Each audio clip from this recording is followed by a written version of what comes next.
Este podcast é o patrocínio de ProtonMail, RepRap.pt e Rumos. Vou deixar os links na descrição. E sejam bem-vindos ao último podcast de 2016 e onde trago hoje algumas notícias do mundo Linux e Open Source que marcaram este ano. Inclusive também vou falar sobre o projeto Linux Tech, como não podia deixar de ser. Mas para poderem entender este podcast da melhor maneira, eu o dividi em 3 tópicos principais. Vou primeiro falar dos pontos altos de 2016, alguns pontos, notícias que acho que marcaram este ano de 2016. Também vou falar sobre as distribuições Linux, que é o segundo tópico, e o terceiro sobre o projeto Linux Tech. Este ano, 2016, foi sem dúvida um ano onde mostrou claramente um crescimento a nível do Linux e também de projetos open source, que estão de facto a mudar o pensamento das pessoas, conceitos também das próprias empresas, e isso é aquilo que se pretende, mostrar e fazerem alguma diferença. E este ano não foi exceção.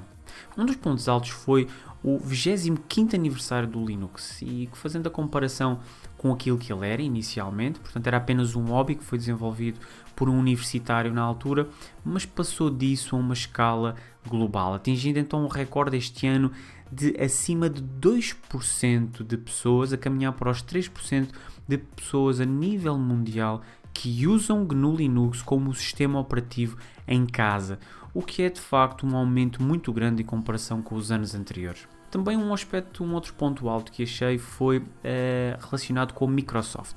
A Microsoft de facto mudou a sua maneira de ver aquilo que é o open source, ou deixou de ter uma postura defensiva, ou pelo menos contrária, impedindo assim o desenvolvimento do open source. E mudou essa postura porquê? Bem, porque sabemos e conhecemos notícias que estão a desenvolver projetos no âmbito open source, e uma das notícias nesse sentido foi uma parceria que fez com a Canonical, incluindo não só a integração do Shell no Windows 10 e também desenvolver também algumas aplicações, ou desenvolver o conceito da contentorização, ou seja, são os chamados containers. E este ano nota-se que existe, ou fala-se cada vez mais disto, da contentorização, e que se está a tornar uma aposta por parte das empresas, está-se a desenvolver cada vez mais. E falando neste tema, um dos programas que tem crescido muito ao nível da contentorização é o Docker. Cada vez mais empresas também estão a adotar o Docker como sendo uma aplicação e um programa que faz realmente sentido utilizar nas empresas. Para além da contentorização, por exemplo, a adoção do sandboxing e da virtualização tem crescido este ano. Falando no sandboxing, um aspecto também que teve destaque este ano foram os Flatpaks. Os Flatpaks e os Snaps da Canonical, que são basicamente uma tecnologia, neste caso os Flatpaks, uma tecnologia de sandboxing, e os Snaps da Canonical mais parecidos com a tecnologia de contentorização. De facto não estive a abranger muito esta questão, não estive a pesquisar muito sobre os snaps, mas vê-se que está cada vez mais em voga o facto de podermos instalar alguma aplicação sem recorrermos, por exemplo, aos tradicionais apts, aos yums e por aí fora, que são utilizados nas várias distribuições Linux, uns diferentes do que outros. Portanto, uma forma de padronizar isto, os Flatpaks e os snaps vêm também mudar aqui esta questão, e este ano tiveram, ou que estão a demonstrar que estão a crescer cada vez mais. Também um outro aspecto foi o desenvolvimento do kernel. O desenvolvimento do kernel está atualmente na versão 4.10, ainda a nível de mainline, mas que iniciou este ano com a versão 4.5, portanto vemos aqui um crescimento também acentuado, tendo em conta que a versão estável para já encontra-se na 4.8.15, a versão 4.8.15 já a versão estável, o que é muito bom. Também um outro aspecto foi o Ubuntu Phone, que é um ponto alto que iniciou este ano, mas sinceramente, não sei se vocês concordam comigo, não parece que está a convencer muito, pelo menos não tenho lido assim, notícias recentes relacionadas com o Ubuntu Phone. Foi um aspecto alto, de facto, que acho que merece destaque e estar a mencionar aqui neste podcast, mas de facto acho que ainda não convenceu. Vamos ver o que é que vai acontecer para o ano. Este ano também, a nível dos portáteis, tiveram em destaque foi, por exemplo, os Chromebooks com o sistema operativo Chrome OS. Estes tiveram um grande aumento de vendas, o que ajudou também em aumentar a percentagem mundial de utilizadores que usam Linux no PC de casa, o que é muito bom, o que ajudaram. No entanto, para mim ainda não me convenceram. Portanto, o conceito dos Chromebooks, para aqueles que estão a ouvir este podcast e que não tiveram, ainda não pesquisaram sobre isso, são portáteis que têm o sistema operativo Chrome OS, obviamente um sistema Linux, uma distribuição Linux. No entanto, eles obrigam a ter a internet a funcionar. Portanto, é um sistema com base na nuvem, com base em aplicações na nuvem, mas que obrigam a ter a internet a funcionar. O conceito de facto é interessante, porque nós hoje em dia temos sempre internet em todos os dispositivos, mas muitas vezes também necessitamos de fazer coisas offline. Mas para já a mim não me convence, mas sem dúvida foram importantes para este aumento de vendas e ao mesmo tempo de utilização mundial de Linux nos portáteis de casa. Também um outro aspecto está relacionado com a internet das coisas.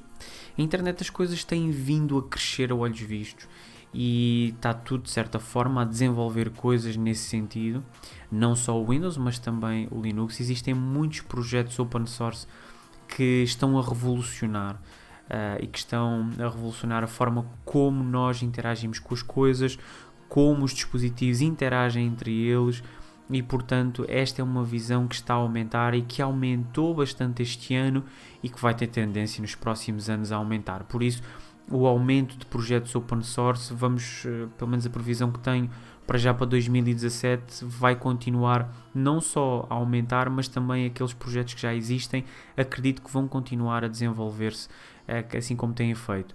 Por isso, a internet das coisas veio aqui revolucionar um pouco este aumento dos projetos open source. E eu até falei num dos podcasts relacionados com esta questão da internet das coisas e a forma como hoje em dia as pessoas encaram então a tecnologia. Também olhando para os jogos, pelo menos não sendo um jogador, mas relacionado com a plataforma Steam, atualmente ela tem mais de 2.500 jogos para Linux, mostrando assim também um crescimento grande no que diz respeito também ao aumento de jogos para Linux. Isto para não falar também nos drivers que estão a ser desenvolvidos. Passando já ao segundo tópico relacionado com as distribuições Linux, o que posso dizer é que as distribuições de Linux continuam a ser muitas. Ou seja, aqueles que acompanham as novidades sabem e estão a par daquilo que existe, das novidades que estão a ser desenvolvidas, mas muitas delas que são desenvolvidas não trazem rigorosamente nada de novo. Mas felizmente algumas trazem e é isso que eu quero também trazer e falar um bocadinho sobre isso. Mas para já, uma das distribuições que eu mencionei o ano passado, que achei que foi aquela distribuição que teve talvez o maior crescimento ou que mostrou ganhar alguma popularidade ou maior popularidade, foi o Manjaro. Então considerei o Manjaro a distribuição de 2015. Já este ano considero que teve muito boa, é uma das distribuições que eu considero das melhores deste ano. No entanto, vou destacar aqui algumas distribuições que achei que tiveram muito boas. Por exemplo, uma delas que me surpreendeu e que considero a distribuição revelação deste ano foi o Solus OS. Para mim foi aquela que me surpreendeu, não só pela forma como foi desenvolvido o sistema, mas também pelo ambiente gráfico, que é diferente, é um ambiente gráfico Budgie, e depois também pelo feedback positivo da parte dos utilizadores. A grande maioria está realmente satisfeita com a distribuição. Portanto, este ano, 2016, Solus OS para mim foi a distribuição revelação, aquela que para mim tem todo o potencial agora para 2017 também continuar a ser e a se tornar uma grande distribuição. Depois também queria destacar, obviamente, o Manjaro, que já mencionei. O Manjaro teve realmente um crescimento em comparação com 2015. Quando eu digo crescimento, é um crescimento ao nível da popularidade, portanto, mais pessoas que procuram esta distribuição. Estas comparações são feitas no site do DistroWatch e, por exemplo, fazendo a comparação com o 2015, ela passou do sétimo para o quinto lugar, portanto aumentou 2 posições, mas vemos aqui um aumento também e os destaques, a meu ver, acabam por ser positivos. portanto, daqueles que estão a acompanhar e que acompanham as distribuições, veem que de facto o Manjaro continua a ser uma das distribuições mais procuradas por grande parte das pessoas. Também uma outra distribuição que queria destacar era o Ubuntu Mate, e acho que este crescimento esteve relacionado ou está relacionado com o ambiente gráfico, que é um ambiente gráfico mate, que continua a ser muito procurado, não só pela sua leveza, mas também ao mesmo tempo por ser visualmente agradável.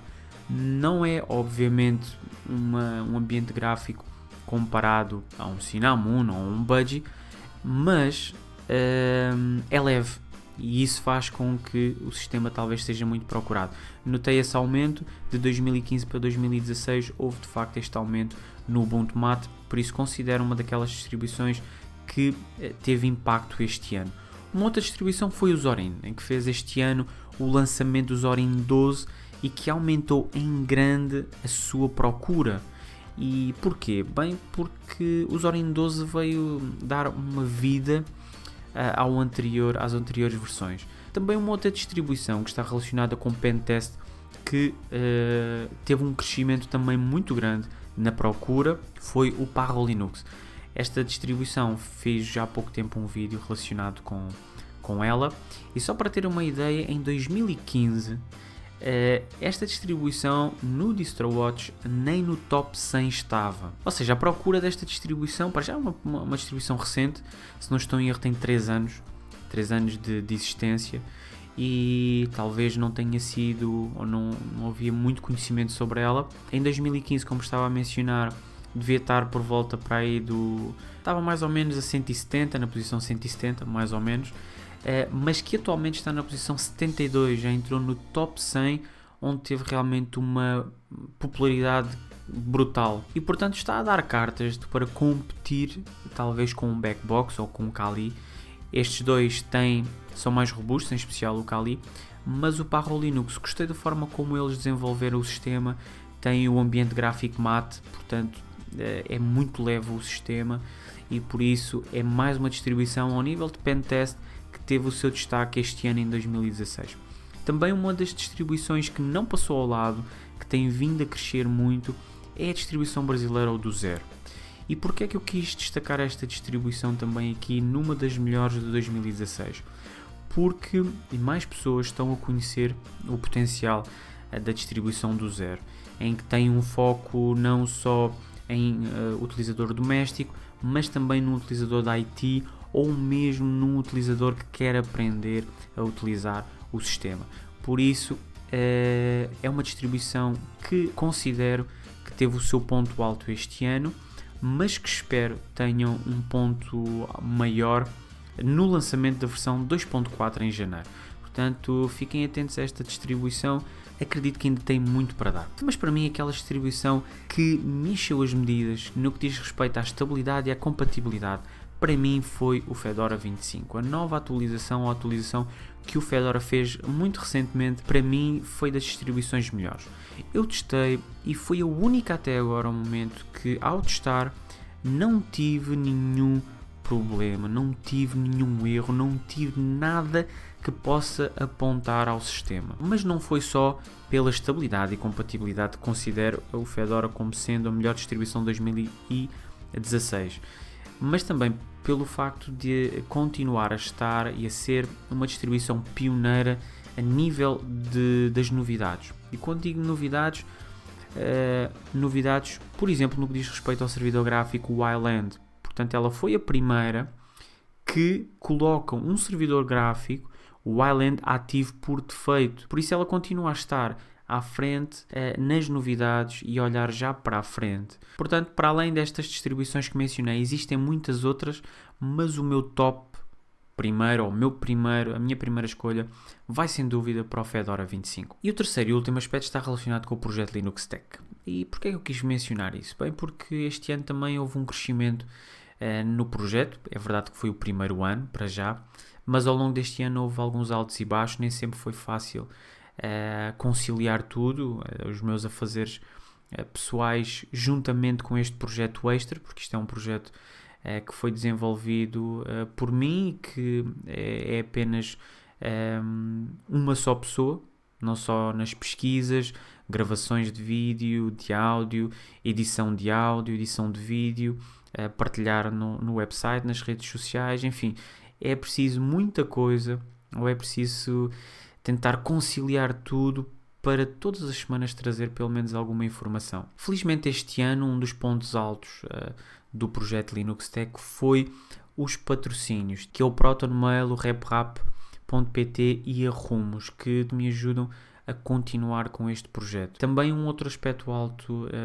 no projeto Linux Tech foi o crescimento da comunidade Linux em Portugal. E quando digo crescimento da comunidade Linux em Portugal, falo naqueles que partilham conteúdo. E por isso, esse crescimento tenho notado. Por exemplo, alguns projetos como o projeto Linux Tugás, que é mais antigo do que o projeto Linux Tech, mas também tem tido os seus altos e baixos, o que é perfeitamente normal, mas agora continua ativo dentro do possível, também partilhando conteúdo sobre Linux e sobre o open source. Também o FC2 Linux, que é composto por 2 pessoas, como já tinha mencionado e como alguns também sabem, e o projeto Linux Setup. São estes 3 projetos que eu para já considero serem aqueles... são aqueles projetos que estou mais próximo, são aqueles projetos que também têm apoiado o Linux Tech, que têm apoiado também na divulgação. Eles também foram, sem dúvida, um ponto-chave, um ponto alto deste ano de 2016. E já que vamos iniciar um ano diferente, então vou passar também a mencionar algumas mudanças que o Linux Tech vai passar a ter. Por exemplo, no que diz respeito ao podcast semanal, ele vai deixar de ser semanal. E como já devem ter reparado, nem sempre eu consigo trazer informação em formato podcast semanal. Ou seja, eu faço uma coisa ou faço outra. Não sei se aqueles que acompanham já há algum tempo e que têm acompanhado o início dos podcasts, pararam que durante o tempo em que estive a fazer os podcasts eu não desenvolvi rigorosamente vídeo nenhum ou muito pouco em YouTube. Ou seja, eu estava realmente só focado nos podcasts. O que conseguia, em parte, trazer sempre informação todas as semanas. Mas como incluí agora também a parte do YouTube, ou estou a tentar conciliar as coisas, nem sempre é fácil trazer. Por isso, e tendo em conta que os podcasts são sempre mais extensos, o que implica mais pesquisa, implica mais tempo para edição, implica mais coisas, então o que vai acontecer é que o podcast semanal vai deixar de ser semanal e vai passar a ser ou uma vez por mês, ou seja, mensal, vai ser ou uma vez por mês ou 2 vezes por mês. Isto vai depender de muitos fatores, mas portanto, pelo menos uma vez por mês um podcast vai ser lançado. Não só em formato áudio, no website oficial, no SoundCloud e também no YouTube. Ainda não sei bem se vou colocar no YouTube um formato reduzido ou completo. Essa parte ainda não decidi, mas para já os podcasts vão ser apenas 1 ou 2 por mês. Mas isto não vai alterar aquilo que tem sido pelo menos o alvo, que é trazer pelo menos um vídeo todas as semanas ao YouTube. Portanto, para já vai ser um vídeo por semana e dentro destes vídeos por semana aquilo que vai continuar a sair são vídeos de distribuições novas ou atualizações de algumas distribuições, também dicas open source que incluem também programas ou alguns tutoriais, vai incluir também uma série que foi lançada esta semana, que foi a série Ethical Hacking, que ao que parece tem tido um bom feedback no tempo de visualização, o que é muito bom. E depois uma das novidades para o próximo ano, que vai ser lançada a série de programas /jogos Android, que vai fazer parte da lista então de vídeos que vão sair uma vez ou 2 por semana, pelo menos uma vez por semana, pelo menos quer trazer um vídeo relacionado com estes temas que já mencionei. É claro que a quantidade de vídeos de cada um destes vai depender muito do feedback que vou tendo, por isso se vocês quiserem realmente muito alguma coisa, deixem o vosso comentário, coloquem algum like, enfim, contribuam para isso, para que eu possa entender que matérias é que vocês querem ver. Portanto, o meu alvo para já é mais um ano neste projeto. Portanto, eu não gosto de fazer as coisas e fazer alvos para muito longe. Portanto, este ano é mais um ano. Vai ser mais um ano neste projeto. Vou ver como é que corre. Se continuar a crescer como tem vindo a acontecer, então, com certeza, 2018 será mais um ano que vai ser positivo. Portanto, como disse no início, este foi o último podcast de 2016. Ou seja, este é o podcast número 23. Fiquem bem e até para o ano.